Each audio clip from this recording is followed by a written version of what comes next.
Assalamualaikum warahmatullahi wabarakatuh. Selamat pagi, siang, sore, atau malam kepada Ibu Eka Fadilah SIPMA selaku dosen pengampu mata kuliah Kebijakan Kependudukan R04.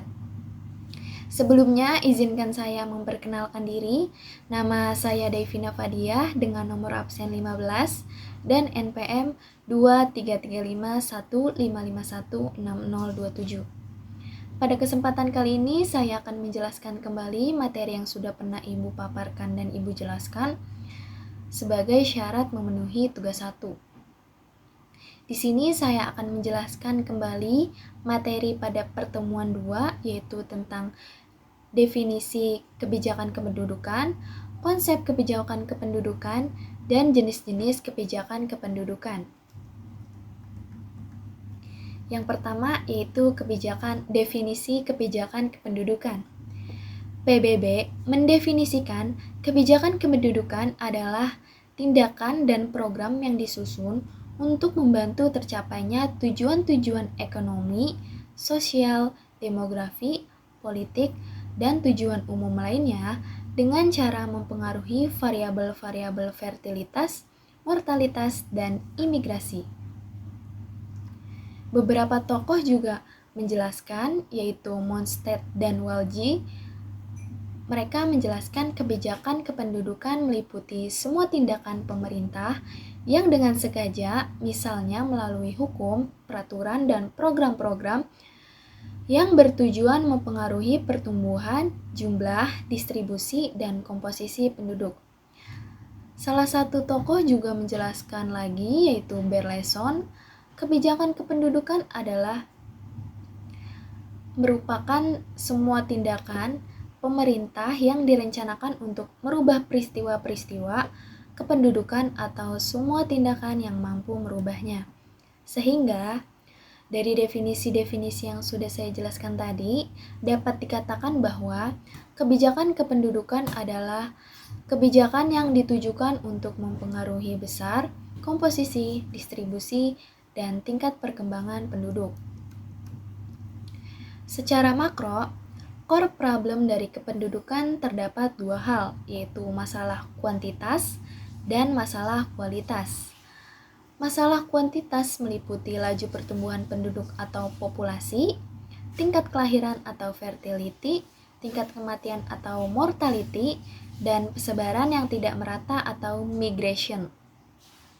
Masalah kualitas meliputi derajat kesehatan, pendidikan, kualitas hidup, kebebasan, dan sebagainya. Sehingga dengan adanya masalah-masalah tersebut diperlukan adanya kebijakan untuk mengatasi masalah kependudukan atau population policy yang disebut kebijakan kependudukan. Nah, dari masalah kuantitas itu terdapat 3 hal ya tadi, tingkat kelahiran, tingkat kematian, dan persebaran penduduk. Nah, di sini saya akan menjelaskan kembali dari 3 hal tersebut, yaitu tingkat kelahiran atau fertilitas. Nah, tingkat kelahiran ini meliputi kesehatan reproduksi dan angka kesuburan pada suatu daerah. Dan yang kedua yaitu tingkat kematian atau mortalitas. Ini meliputi suatu populasi penduduk atau kematian penduduk. Dan yang terakhir, migrasi atau perpindahan penduduk dari daerah ke daerah lain tetapi masih satu negara. Nah, dari 3 fenomena itu yang sudah saya jelaskan tadi, di sini kita akan mengetahui 3 hal utama, yaitu jumlah penduduk, struktur penduduk, bisa dari rasio atau perbandingan. Ini meliputi usia dan jenis kelaminan yang paling menonjol, dan yang terakhir persebaran penduduk.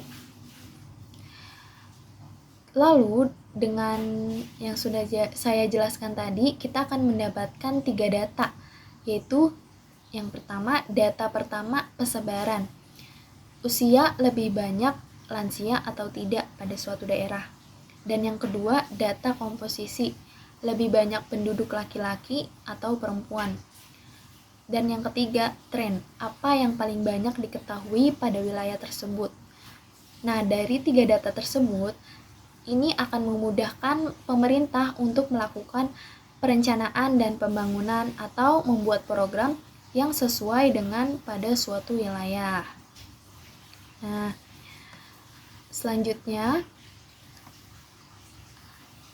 tetapi terdapat ada dua dimensi yang perlu kita perhatikan, yaitu pertama, dimensi demografi, meliputi pertumbuhan, komposisi, distribusi, dan mobilitas penduduk.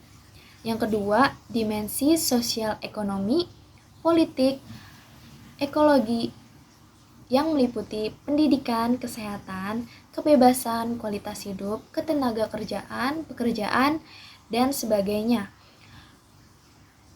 Oleh karena itu, rumusan kebijakan kependudukan harus meliputi bidang yang lebih luas dari sekedar fertility control, beyond family planning.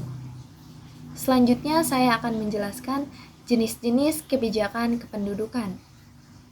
Jenis-jenis kebijakan kependudukan terdapat 4 jenis. Yang pertama, kebijakan langsung. Yang kedua, kebijakan tidak langsung. Yang ketiga, kebijakan eksplisit. Dan yang keempat, kebijakan implisit. Yang pertama yaitu kebijakan langsung. Kebijakan langsung adalah tindakan pemerintah yang secara langsung mempengaruhi variabel demografi seperti kelahiran, kematian, dan migrasi. Contoh dari jenis kebijakan langsung yaitu adanya program KB atau keluarga berencana yang menyediakan alat kontrasepsi gratis untuk mengurangi angka kelahiran. Semboyan atau jargon dari program KB ini yang sering kita ketahui yaitu adalah 2 anak cukup. Selanjutnya, jenis kebijakan tidak langsung. Kebijakan tidak langsung adalah kebijakan di sektor lain yang berdampak terhadap perubahan demografi tanpa tujuan utama mempengaruhi kependudukan. Contohnya, program wajib belajar 12 tahun dari SD hingga SMA yang berdampak menurunkan angka kelahiran karena masyarakat lebih fokus pada pendidikan. Selanjutnya ke jenis kebijakan kependudukan ketiga, yaitu kebijakan eksplisit. Kebijakan eksplisit adalah pernyataan resmi pemerintah dalam membentuk undang-undang atau kebijakan yang secara jelas bertujuan mengatur pertumbuhan atau distribusi penduduk.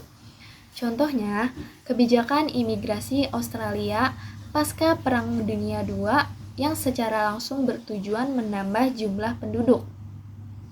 Selanjutnya, jenis kebijakan kependudukan yang terakhir yaitu kebijakan implisit. Kebijakan implisit adalah kebijakan yang tidak secara langsung menyasar kepada isu kependudukan tetapi tetap mempengaruhi pertumbuhan atau komposisi penduduk. Contohnya, bantuan dana untuk posyandu yang di dalamnya meliputi program KB meski fokus utamanya adalah kesehatan ibu dan anak. Dengan yang sudah saya jelaskan tadi, kita dapat menyimpulkan bahwa kebijakan kependudukan adalah serangkaian tindakan pemerintah yang bertujuan mempengaruhi pertumbuhan, komposisi, distribusi, dan kualitas penduduk baik secara langsung maupun tidak langsung.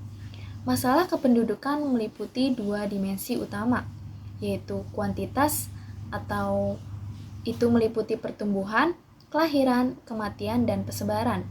Lalu kualitas yang meliputi pendidikan, kesehatan, kualitas hidup, dan lain-lain. Jenis kebijakan kependudukan terdiri dari kebijakan langsung maupun kebijakan tidak langsung, eksplisit, dan implisit. Dalam kebijakan kependudukan, pemerintah berperan penting dalam perumusan pelaksanaan kebijakan yang harus selaras dengan kebijakan pembangunan nasional. Mengingat isu kependudukan telah menjadi perhatian global dan tidak lagi dianggap sensitif. Sekian yang saya jelaskan dari materi kebijakan kependudukan pertemuan 2. Semoga apa yang sudah saya sampaikan bermanfaat bagi yang mendengar, melihat, menonton, dan kepada saya sendiri juga. Kurang lebihnya mohon maaf. Saya ucapkan terima kasih dan wassalamualaikum warahmatullahi wabarakatuh.